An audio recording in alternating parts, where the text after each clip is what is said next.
আল্লাহ তাআলা কিয়ামতের কঠিন ময়দানে যেদিন স্বামী স্ত্রীকে চিনবে না, স্ত্রী স্বামীকে দেখে পালিয়ে যাবে, বন্ধু বন্ধুরে চিনবে না, পীর সাহেব মুরিদরে চিনবে না, মুরিদ পীর সাহেবরে চিনবে না, দলের কর্মী তার নেতারে চিনবে না, নেতা তার কর্মীরে চিনবে না, বন্ধু বন্ধুরে দেখে পালাবে। এই কঠিন মুহূর্তে সূর্যটা মাথার কাছে চলে আসবে, জমিনটা তামার জমিন হবে, আজকের জমিনের মতো নয়।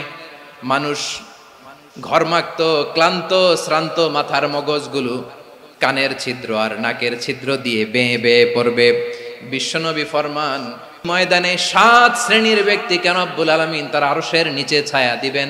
তার মধ্যে প্রথম শ্রেণীর ব্যক্তি হলো ইমামুন আদিল। ইমামুন আদিল, ন্যায়পরায়ণ শাসক,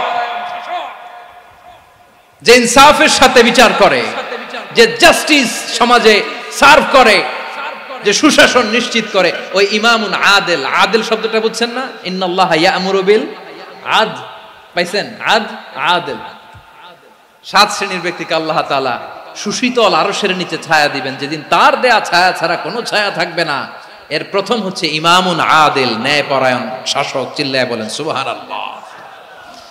আবার বিশ্বনবী বললেন, ইন্নাল মুকসিতিনা ইনদাল্লাহি আলা মানাবিরা মিন নূর আন ইয়ামিনির রহমান। কিয়ামতের দিন যারা ন্যায়পরায়ণ হিসেবে আল্লাহর সামনে দাঁড়াবে, কিয়ামতের দিন রব্বুল আলামিন তার আরশের ডান দিকে ওই ন্যায়পরায়ণ লোকদের জন্য আরশের ডান দিকে একটা নূরের মিম্বারে তাদেরকে বসার সুযোগ করে দিবে।